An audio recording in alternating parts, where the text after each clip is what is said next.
フライパンピザです。ピザを作りました。いただきます。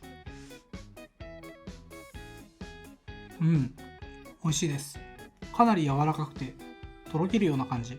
中ふわふわで底はカリッカリでチーズトロトロでうまい。で基本的には水多めのフォカッチャ、高加水のフォカッチャなんですけど、口の部分は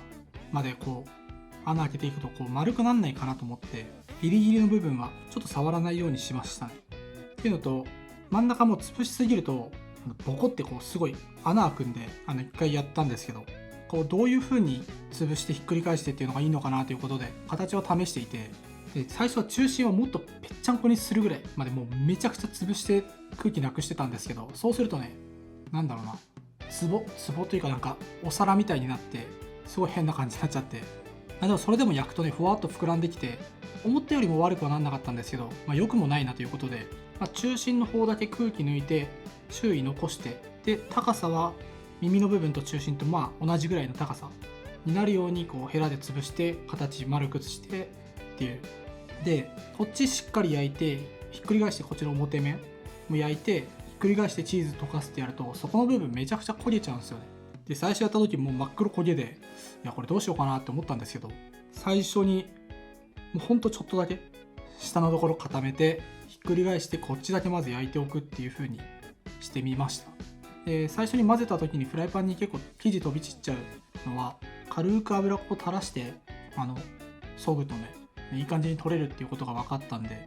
そうしてます。油を入れ忘れて後から生地ちょっと混ぜちゃってから入れた時に結構ね練ったんですよね。油をなじませなきゃと思って、そしたらすごいフライパン綺麗になったんで、普段の時もちょっと油垂らしてやってます。あと水の量に関しても、前やったりとかの時からまたさらに減らしてみて、でそれも試して作ってる時にちょっとね165になっちゃったんですよね。ちょびって入っちゃって、